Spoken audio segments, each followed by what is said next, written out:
Welcome back to another episode of In Good Company. We are your hosts, Jeremiah. You gotta say my name. You gotta introduce me. And my esteemed colleague, Judah McFadden. Thank you guys all for tuning in. Again, if you want to watch the full version of the episode, the only place to do that is on our Patreon. So click the link down below, and that's where you'll get the full episode to watch, as well as our 5-star reviews and our menu. Welcome back to another episode. Okay, what I want to talk about today is our good buddy and I were talking about it the other day, and then you, coffee guy, every morning. Do you tip what's your tipping policy? Coffee at a bar, at a restaurant where you have to order at the the iPad. What's your take? Hot take. No, I mean, tipping's got out of control. I agree. I think. But like, you're getting the coffee. You hitting that $1? You hitting the skip? Hitting the Custom. What's the custom? Because some coffee shops, they'll have 20, 25, 30 percentage baked in. 10%, 20%, 30 on. And then some have $1, $2, $3. $3 on a coffee is nuts. But I'm paying $5 or $6 for a cup of coffee. Why am I paying more? Tipping for what? I'm just ordering a coffee. So I do tip out of respect of the people making them, but like it's getting out of hand. It's like HOA fees, man. Like I get a built-in like monthly allowance for tipping now. Like it's getting crazy. Like, bro, like I went and got a coffee this morning and the screen pops up and I appreciate when they like walk away, just like so they're not like oh yeah, when they're you. hovering over you. Yeah, and you like the pressure you feel to tip if they're standing there and they're looking at you. You feel like you got to hit 22%, 25%, or 30, which is like fantastic, like service or some shit, right? So she walked away. I put custom. I typed in 25 cents. You know what I mean? 25 cents? 25 cents. Like you tipped 25 cents today? Yeah. What am I supposed to do? $1. If you're gonna tip, I think minimum tip $1. 25 cents, bro. 25. You're the same. This thing about 25 cents adds up though. Like imagine if everyone's tipping 25 cents, right? Back to back. I don't know. It adds up. Remember, you're the guy that said, "When was the last time you used a quarter?" It's like, Judah, when was the last time you used a quarter? Right. That's different. Bottom line is like tipping's just gone. Here's the thing: if it's coffee or at a bar or something like that, I will. My thing is, if I'm going to a restaurant to pick up food, you get a to-go order, or you get. I'm not tipping. Or if you're ordering at a counter and you're typing in like iPad thing, and then they just they call your name or your number and they give you your food. Are you tipping on that? If you're dining in but you do not have a waiter, you're ordering at the counter at an iPad. Tipping. Are you tipping there? Light. I'm not tipping your typical 18-20%. You know what I mean? I'm not tipping typical 18-20%. If there's no service. Yeah. Coffee, where's the service, bro? I'm ordering a coffee. Yeah, but they're making it. There's a barista. I agree with that. No, I agree. That's why I do. Compared to like if you're getting a Tocaya burrito. Come on. You're giving me a number and I'm sitting down. So there is a difference then than your local coffee shop and a Starbucks. Are you tipping at Starbucks? No. But then I feel bad. I mean. Here's the thing. I always tip. But a hot take, our friend was like, I do not tip. And he sent me a chart of the world. America, here, I'm just going to read it. America tips like nutty. I'm going to read you the facts. Isn't it connected to businesses not paying their employees enough, right? And they kind of put it on us. That is a big thing. From what I know. I could be completely wrong. I don't know where it is. It was basically a chart of what countries tip, and America tips like the most by far. And then like France, Italy, European countries, they don't tip. No. And his thing is, you're not like bartending. You're taking a minute to make a drink, or a barista's like taking a while to make your. I'm tipping a barista. I'm tipping someone who's like, I'm a coffee guy, so yeah, naturally, I'm going to like appreciate a good cup of coffee. I'm going to appreciate a local coffee shop opening up, but does that apply to Jersey Mike's, Subway? Yeah, see, that's like, tricky. I will, just because I feel bad for people working there. But to be honest, corporate America, you guys fucking pay your employees better. There's one time I was at my sister's house, and they have like crazy wasp problems. And so they're like, we need an exterminator. You need to come get rid of all of this. And the guy was there for so long, spraying so much. And he smelled like weed. So I called my sister. I was like, yo, can I give the guy $100 and then a bag of weed? And I gave him the $100 and a massive bag of weed. He goes, thank you so much, bro. Like, thank you for this. Got into his car, sparked up, got super high. He was like, anytime you need me, man. And I was like, he was more happy for the weed than the $100. Yeah. Well, He was stoked. you got to know your customer. But I had this guy like everywhere, going under the pool, under the deck. There was more wasps than I've ever seen in my entire life. He was in the suit, sweating in the Colorado heat. Yo. He earned it. He earned that bag of weed and the $100. Wasps, by the way. Hate them. Hate them. I remember we had a wasp nest at our house in Florida. It was like on the pathway to get into the house. And I was sitting there and I looked at I was with my little brother Spencer. I was like, Spencer, like, me and you got to go tag team this. Like, it's us together, pal. Like, so we get this spray, like the That wasp just irritates them. we get like the kill them, like the killer wasp spray, right? And we run up to it, we hit it crazy.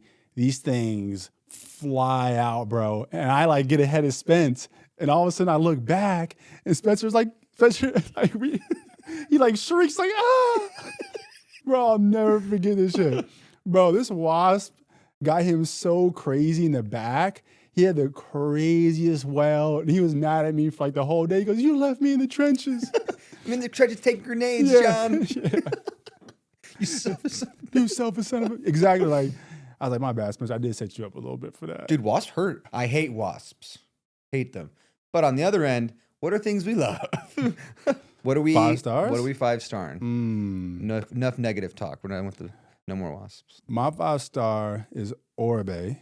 It's a conditioner. It's a shampoo. Is Orbe just a male company, or does it do? For... No, male and female. It's just like unisex, but it's just a great product. Smells amazing. The Orbe shampoo for moisture and control. That's the green bottle. The green bottle, and then the conditioner as well for moisture and control. Because I've been growing my hair out, my curls. Sometimes it'll really dry your hair out and make it frizzy. So does it do that? Or No, my hair stays pretty moisturized. I mean, I think like in LA, because the weather's dry out here, I had to do like a midday spritz or something. Yeah, to bring the curls back alive. It's tough to have curly hair, Dude. Especially and finding a good shampoo and conditioner is money. Especially in dry weather. So it's called what? Orbe. 5-star Orbe. It's a must. I'm gonna try it. It's a must. You got a new customer. I'm gonna try it out. Yeah, I mean, your hair's been long too. It's It's great for long hair. Like my hair is getting really long. I could pull it down to my chin almost. a lot of stuff that like shampoo and conditioners I use, they mess my hair up. Really? Like super frizzy. You know what it is? The nicer shampoo you buy actually does have vitamins and minerals in it that help your hair. Some of those cheap, like in cheap shampoo, you're just gonna dry your hair out. Everybody has their price point. Yeah. But if you're shopping at Target, you know, like chances are like most of those aren't great for your hair. So maybe just being more conscious of like what actually goes into it. I bought this shampoo and then my sister sent me a video of a recall. It was making people's hair fall out. And she's like, you need to return that. Oh yeah, it's called I think I know about this. So guess what I started doing? New body wash. Was it Olaplex or no? I don't know. But she was like, no, people's hair's falling out from it. I was like, great. So I started washing my whole body with it. It's going to make hair fall off. You know what I mean? Body wash. What was the remember that lotion you could put on your skin, like your hair would come off? Nair. Yeah. So you just had like a body wash Nair. Yeah. I've been using it. I'm not going to use it on my head. No, but definitely not. Use it everywhere else, right? I don't even want to ask what that's for. Oh shit. I mean, listen, if you balling on a budget, it is what it is, man. Yeah. You know, but what's your 5-star of the week? My 5-star this week is Sage Peppermint Halo. It's a little bottle that you rub on your temples, and it's for headaches and for focusing and for like head. How do I describe this? It's for like headaches. So you put it on your temples. You rub this little tube on your temples, and it's like a cooling, relaxing sensation that like is just absolutely incredible. The brand is Sage? Sage. S-A-J-E, and it's called the Peppermint Halo, and it's a little thing like this, and you rub it on your temples, and it has like this cooling sensation. It's absolutely incredible. When do you apply that? Like you just do it midday? If you have a headache or you're stressed, okay. and you put it on, it's just awesome. I could see that like being good if you had 9 to 5 and You fucking hate your boss. Yeah. I hate what you do. Well, Sage also has one for focus. There's this one that you dip it, like there's a little thing, you tap it on your hand, you do this, and you breathe it in, and it's crazy how focused you can get with it. I don't know what's in it. It's like herbs and minerals and stuff in it, and in like oil form, but Sage is great. You just like whiff it in? Like what? Yeah, you breathe it in. Yeah. Sage. It'll be in a link in our Patreon that you can only get if you subscribe to our Patreon. Yes, sir. What do we got for movie of the week? My movie of the week, I don't know who recommended it to me. I saw it on Letterboxd. Letterboxd was interviewing some people on the red carpet during the Oscars. If anybody doesn't have Letterboxd, definitely get Letterboxd. Yeah. It's like your own personal Rotten Tomato. But they were interviewing one of the actors on Letterboxd and about what their top 4 movies are. And he said Cinema Paradiso. He was like, it's such a lovely movie. You know, it's an Italian love story, kind of about nostalgia and kind of about not being able to get over like the love of your life. I bawled my eyes out when I saw it. Oh my goodness. I think it might have like creeped its way into my top 10 ever off of one watch. Like I watched it, I cried twice, and it was so... The little kid is so great.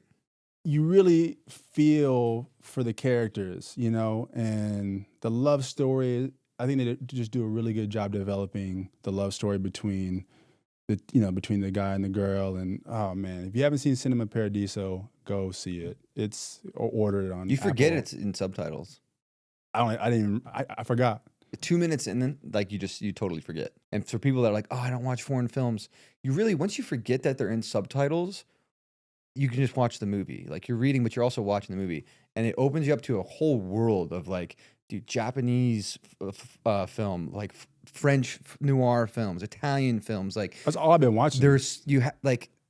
Just forget that there's subtitles. The movies are so good. The problem with it is like HBO Max has actually a lot of the Japanese films, like the Kurosawa and stuff. What's his name? Kwan-wai? Is that his name? But even like Bong Joon-ho, like Parasite. Yeah, awesome. Yeah. Incredible foreign film, you know? It's true. You just have to forget, like, I know a few people that are like, oh, I don't watch movies with subtitles. I'm like, you kind of need Criterion Channel to Collection get the foreign films. Yeah. The foreign films, they're sporadic. They're not everywhere. They're hard to find on Apple TV. Like even if you have HBO Max and you have Hulu, like you kind of need Criterion Channel to get to where you want to go. But it's sick that you will watch foreign films because some people they don't films. do subtitles, and I'm like, I love them. You're cutting off so many incredible films by saying I don't like reading subtitles. 3 of my favorite movies I've seen this year were foreign: Taste of Things, Portrait of a Lady on Fire, which came out a couple years ago, and then Cinema Paradiso, which was 1988 or 1987 or something like that. Yeah, my favorites. Everyone, please go watch that. It's so good. What is your song of the week? Song of the week is our boy, Connor Burns. He has a song called Might Go Back to Atherton, and it's just catchy, and it's kind of like gritty. It's kind of like Kurt Cobain-y, but like newerish pop, kind of like Kurt Cobain vibes. But yeah, Might Go Back to Atherton by Connor Burns. It'll be in our playlist this week that you can hear if you subscribe to our Patreon. Connor's mad talented. He's great. When we saw him live at... he just played the Kia Forum. Winston House in Santa Monica, Venice. We saw like an intimate show from him. Yeah, he just went on a crazy tour through Europe, and then he did an American tour. His stage presence is great, absolutely incredible. Great. Hey, I'm rooting for him. Yeah. I hope one of his songs like takes off because he's a lot of fun to see in person, and you can't say that nowadays, man. You go to concerts, like half of them are just like lazy. You know, it's like the it thing. He's got it. You see him. He's a performer. Like you see him up there, and you're like, yeah. I might go back to Atherton. I freaking love this song. I appreciate a good performance. It's gonna be in the playlist. It's great. You guys are gonna love it.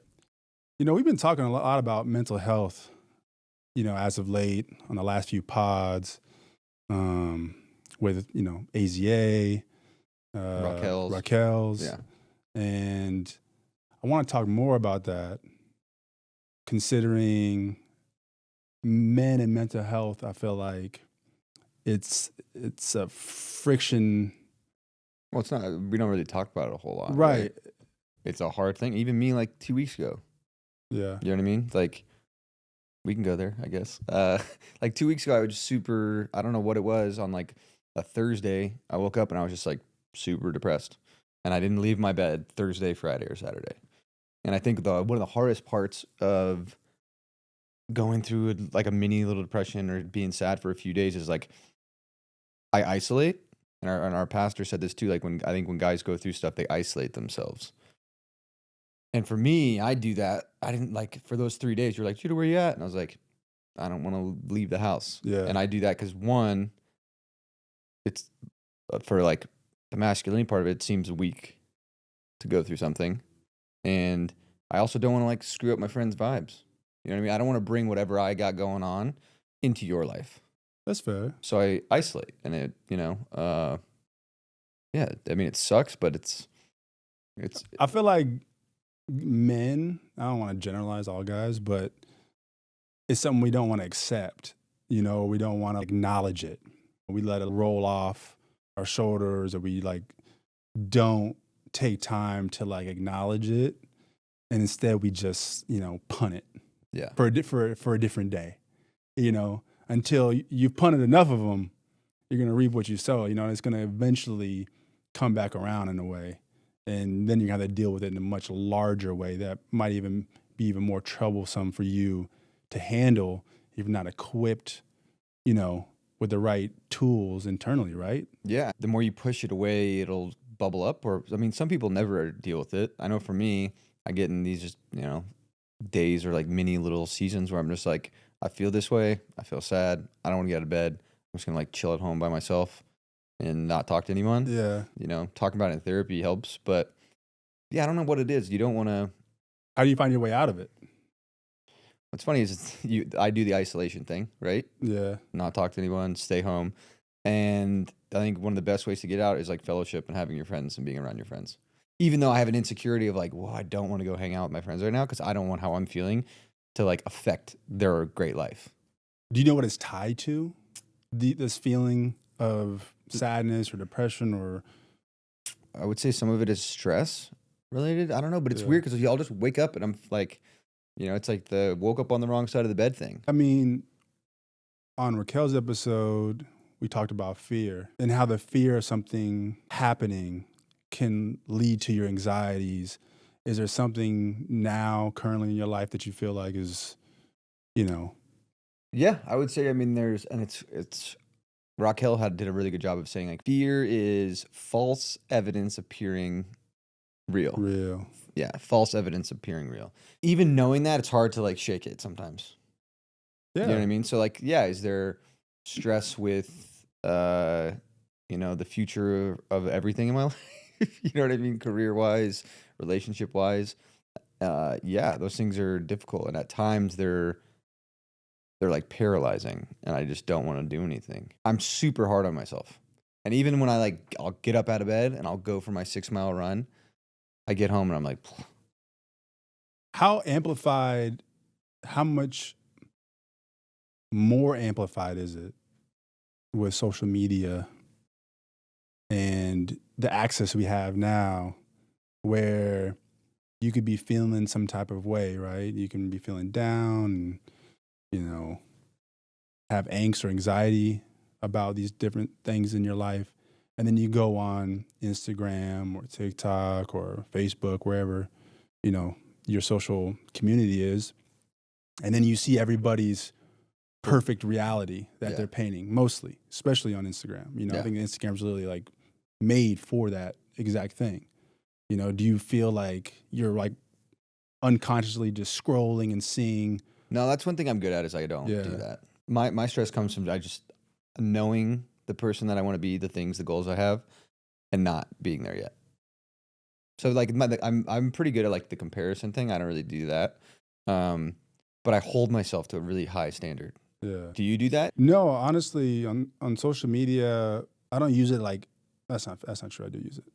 Well, I use it too, but my anxiety doesn't come from seeing other people's lives. No, mine is from like I have this standard for myself, and if I'm not doing it, then I get sad or depressed. Yeah, mine's not. I think social media has no impact, at least consciously that I know of, on how I feel about myself. I think it's how you talk to yourself is usually your biggest mountain, right? And I think, especially as men, we put these pressures on ourselves. We have these goals we want to attain, however lofty they might be, We have these societal constructs placed on us. I was going to say, there's some stuff that's not even just we're putting on ourselves. For sure. We're societally put on societally us. put onto us, which, fair or not fair, it's just kind of the reality, I think. And it's trying to navigate all that, in 2024. It can be overwhelming at times, for sure. Yeah, I mean, I would say like even like some of the anxiety I have is like I want to be. A lot of people in my life are like getting married and having kids and stuff. And it's like not a pressure, but I get sad about that because I do want all of those things. So if I get in those sad moments, I just have to remind myself that I'm on my own path. I'm on my own journey. Yeah. I'm going to be a husband someday. I'm going to be a father someday, and I'll be really good at it. And like the season I'm in right now is preparing me for that. But yeah, there's times I'm like, damn, I want to be in love. I want to be a dad. I want to, you know what I mean? I feel that too sometimes. Which is comparison, I guess. Like in a way, but I'm not comparing myself to anyone else. I just know I want those things. There's things that I really, really want, and I have to be patient right now and know that all like the little things that I'm doing, the little work that I'm doing is for the greater good, and it will pay off eventually, and I will have all those things that I really desire. But yeah, it just leads to stress and anxiety at times. I feel that way sometimes, but then sometimes I'm like, I'm glad I'm able to give my niece and nephew back to my sister. Like, like sometimes I'm like, damn, like I want to be married. I want to have a girl. Like I want to have kids.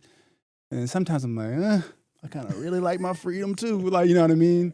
But I think that is true. Yeah. I think also I think it's specifically in big cities. It's not just to LA, like LA, Miami, Austin, New York, Dallas. I think you can be surrounded by or be reminded of everything you don't have. Like you're in Los Angeles, you're in New York, it's like bright lights, big city. Like you are constantly surrounded by things you don't have. You know what I mean? It's like you see Lambo trucks everywhere and Cullinans, you see this house, that house. It's like that's part of what makes these cities so great because it's like truly you can live an American dream.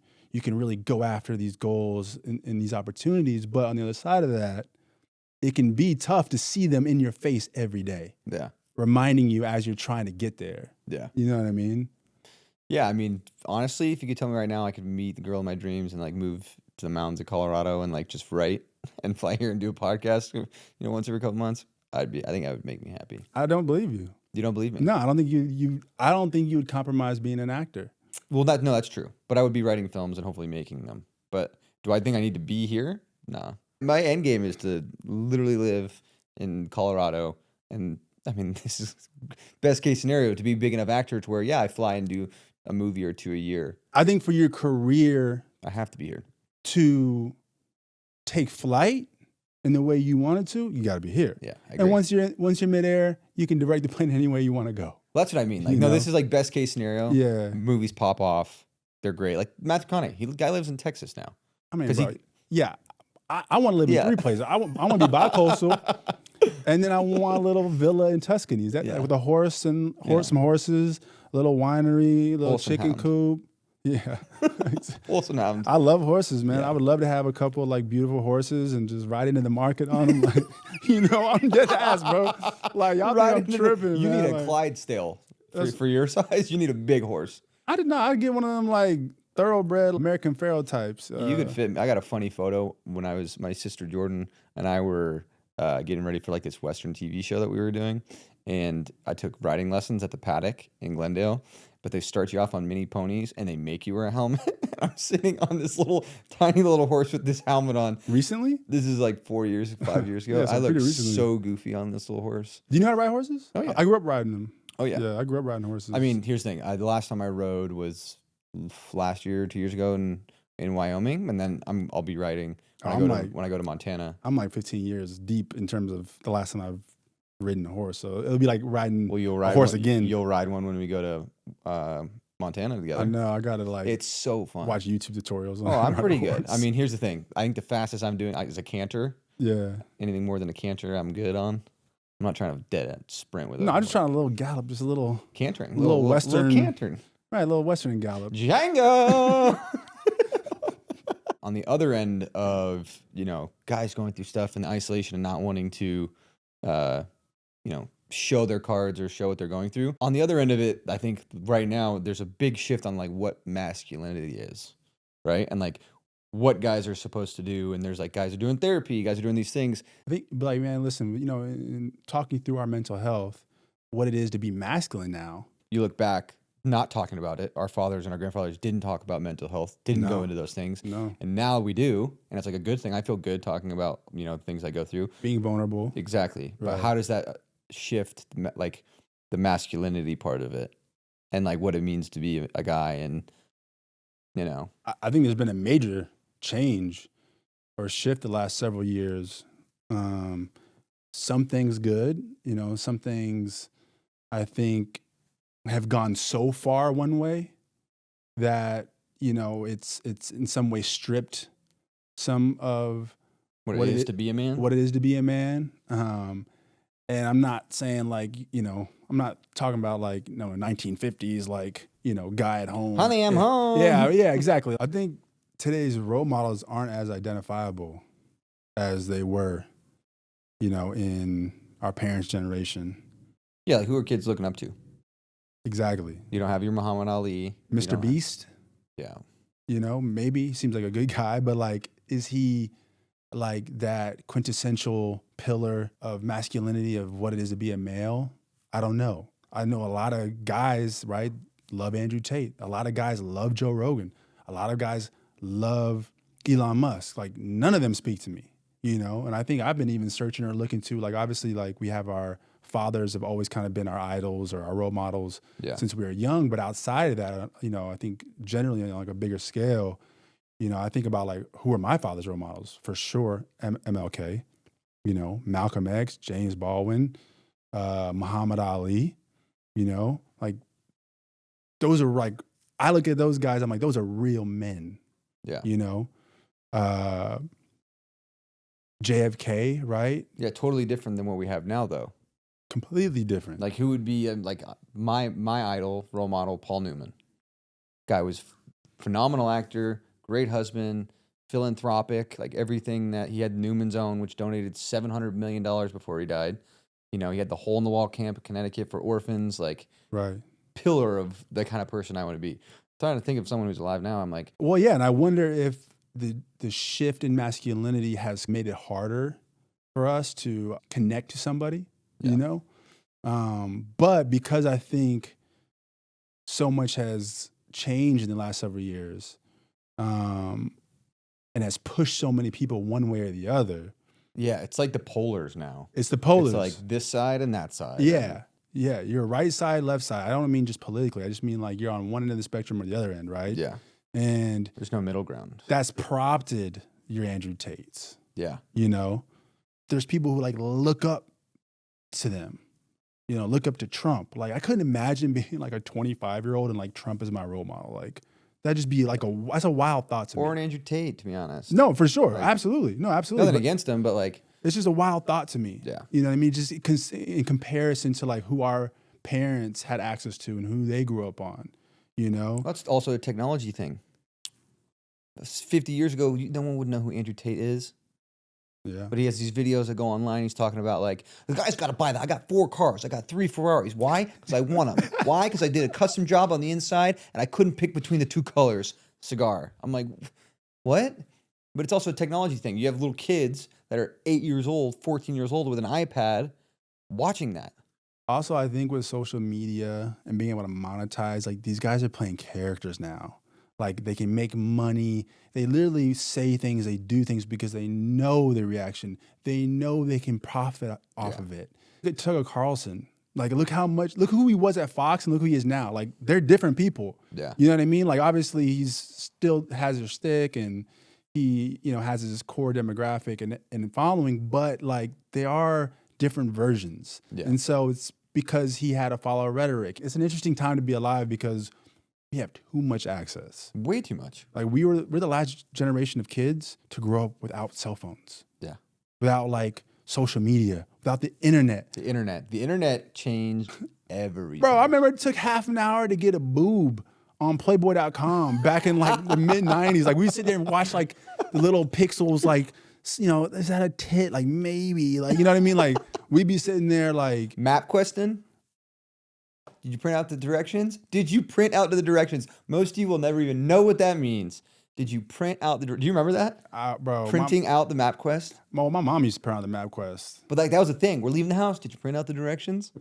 What? Well, you used to need like 5 gadgets, like one in your car to kind of get you where you wanted to go. We had a beeper on the hip, like A beeper on the hip. you know, we had a sidekick, Landline phone. At the landline house. phones, and I think there is an incredible convenience factor to what we have now, but I do miss the simplicity sometimes.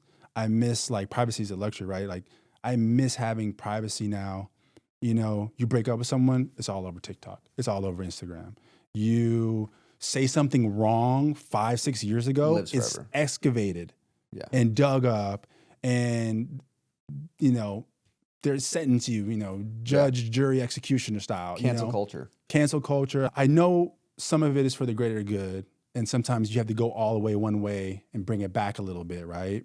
And I think that's hopefully what's happening. But man, like I kind of miss sometimes. I Like, love turning my phone off and disconnecting. exactly, the disconnect, you know, is a great thing. And I think Well, that, I know for me, it makes me like when I'm super anxious, phone away. that's what I'm saying. You can't.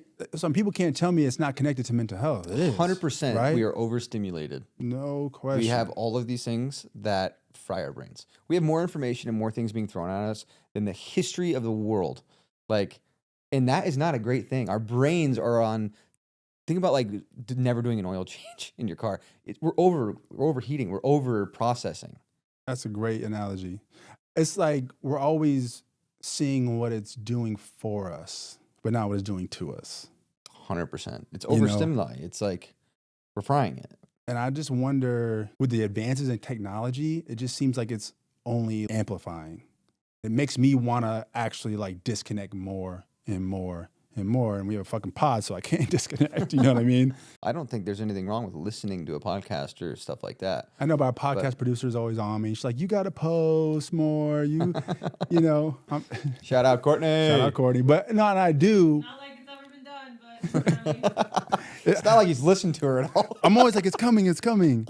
I will. Turn that into a real. I'm gonna be posting soon an official. What do you call them? Posts? Soft launch. Hard fucking launch. No, I think with the social media and all of these, they definitely play into the mental health thing. And it's the scary part of it is we're in new territory. We've never been like this in our entire lives. I think there's a reason we have so many mental health problems nowadays is because we're overstimulated. We have access to everything, and we want it now. It's all of these now stimuli. The happiest I am. Like, that's why I'm so stoked to go to Montana. My phone will not work for 4 days. And I'm going to fish. I'm going to smoke cigars. I'm going to ride horses. And I won't have to worry about anything else. Think about what Dr. Huberman says. Like, duh. Like, all the information he's given people to, like, increase your Productivity and happiness. your happiness and is get sunlight. Yeah. Like, go walk. Yeah. Eat a good diet. Yeah. Exercise. Yeah. You know what I mean? These things get lost because we're just like behind devices all the time. Yeah. When my coffee shop opens, I'm going to have a sign that says no fucking computers. Like, I don't want people hiding behind devices. Like, this is a communal experience.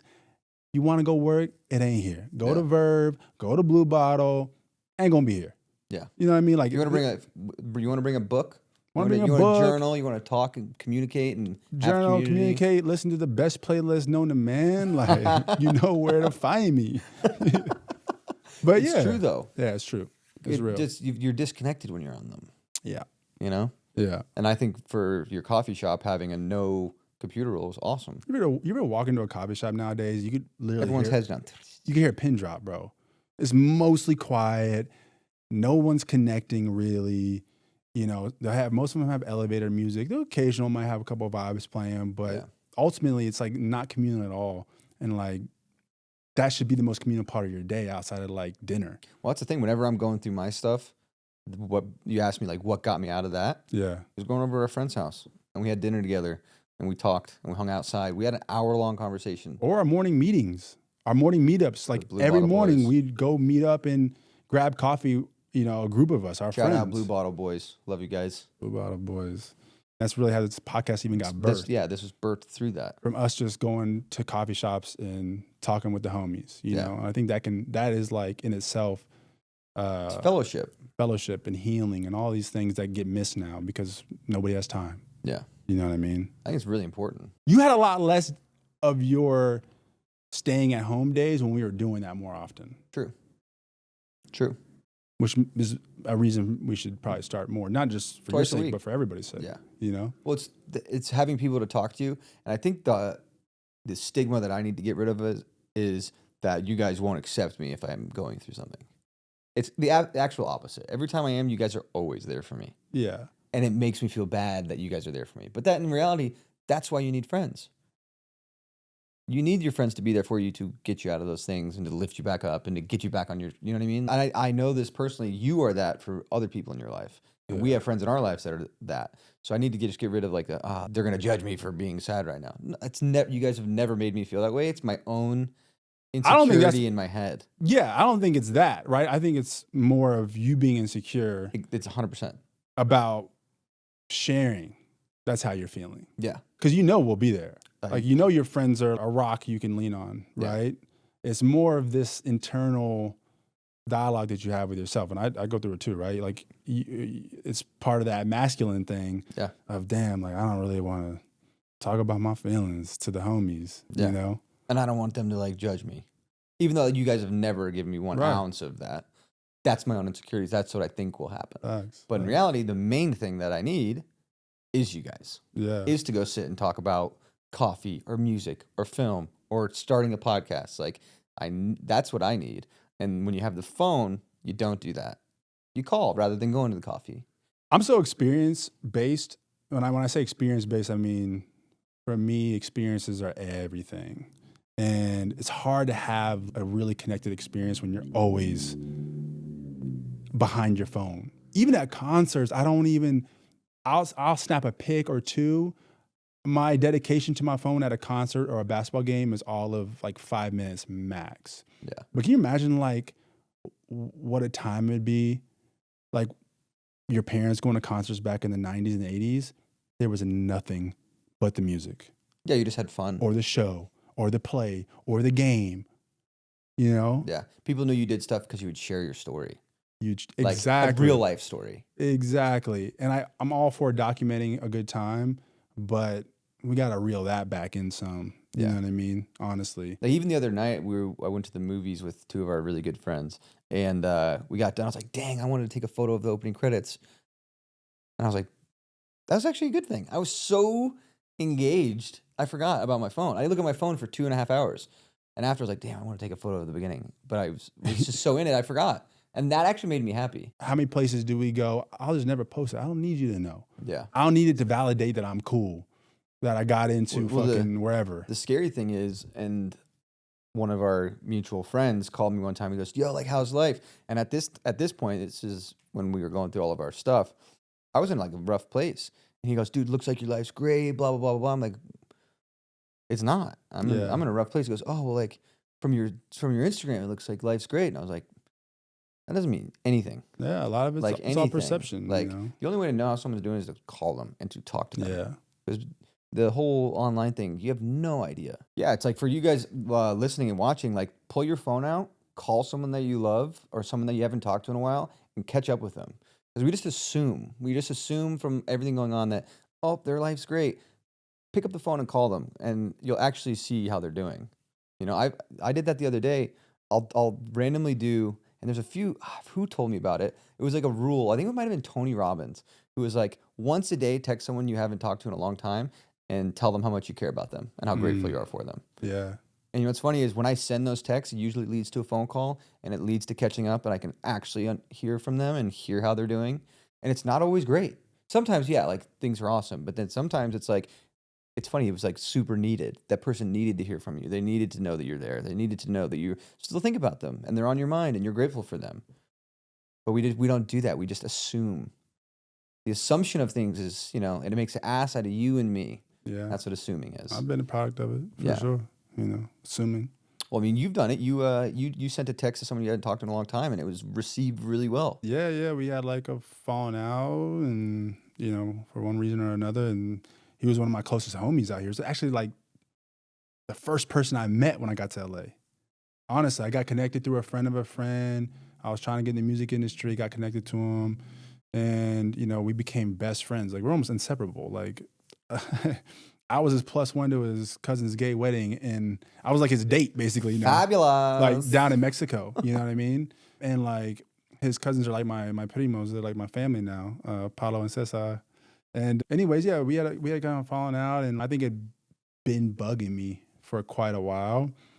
And I remember reaching out and sending him something really heartfelt, and it went a long way. It was well received. Oh, very well received. Yeah. Yeah. But I think sometimes you just gotta get out of your own way, bro. Yeah. Honestly, like you get your pride involved, your ego involved, and it's just you're like standing in front of yourself. Yeah. Can't like actually make any progress as a human, really. I've never regretted calling somebody that I haven't talked to in a long time. You know what I mean? Like, and I'll do it randomly. Like 2 days ago, I called one of my best friends, Spencer. I haven't talked to him in a while. And we called, and we were laughing, we were catching up, and it felt so good. And I think people, if you're listening to this, like do that. Call someone you haven't talked to in a while, or that you haven't really had a good conversation with, and just talk to them. Yeah. If you can do it in person, obviously that's like the best. But yeah, it's showing how grateful you are for people and like communicating with them and not assuming that their lives are going great with social medias. I think it's really important. For sure. And it's also, I mean, you've done it too, but like when you talk to an old friend and like not one day, like for instance, the other day I called him, I was like, I haven't talked to Spence in 6 months, but he's one of my oldest friends. And 2 minutes in, we are laughing, crying, laughing. And then at the end, we're just like, God, I can't wait to see you. When can we hang out next? It's. I mean, it's like a true friend, or like, where you could go a year, months and months without talking, and you guys just pick up like it was yesterday, and you have all these stories of when you were kids or whatever. Like that's the best. Yeah, that's the best. I literally I had a conversation with a friend of mine this morning talking about some of the shit we did in high school, and like and how me and him used to get kicked out of art class like weekly. We get kicked out because we just acting a fool in there, like doing. I don't even know, man. You do in high school, you did a fucking. Oh, I did. Shout out Dan Martin. We were wild back in the day. You have a good high school story? Oh, with Dan? No, just in general of you, just like acting a fool. Okay, so one of my good buddies, Brett, who I'm going to his wedding here. In high school, senior year, we carried briefcases. Like we didn't want to have backpacks, so we carried briefcases. And we did a senior prank where we did like a freeze hour where we had like, I don't know, 3,000 or 4,000 students.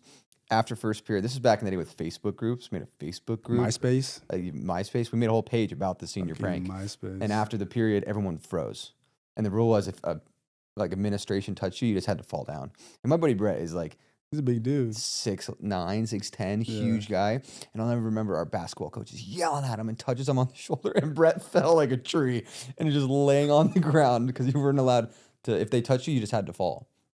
But I remember me and him were standing like Captain Morgan on our feet, like our legs were on our briefcases. You were probably a fool. Oh, I was ridiculous, bro. I was a little bit square in high school. I didn't have fun. I was just like, basketball was my life.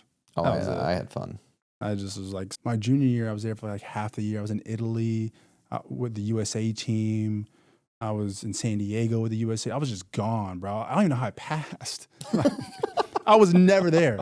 I was never at my high school. Like my junior, senior year, I was just never there. Really? Yeah, so I don't have like crazy ass stories. Like I'm sure Austin has probably more, and my sister have more stories than I do. But I was the first kid to like, in the family. So it would be really fun, and you guys let us know in the comments if you guys want this.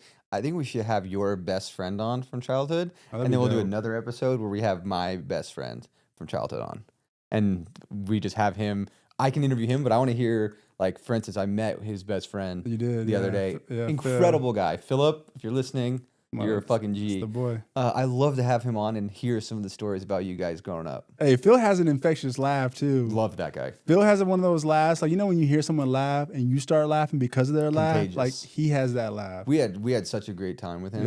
Yeah. We did, only thing better than good food is good company. we had such a fun food day. What did we do that day? We had so much good food. Oh, that was a great day. Great day for food. What did we do? We were at the Row. I think for anybody, Detroit. whether you're in LA, Miami, New York, really any city, like if you can carve out one day a week, one day a month, where you just do a food tour with your friends or your family, like it's such an incredible experience, and you're like so connected to things you love.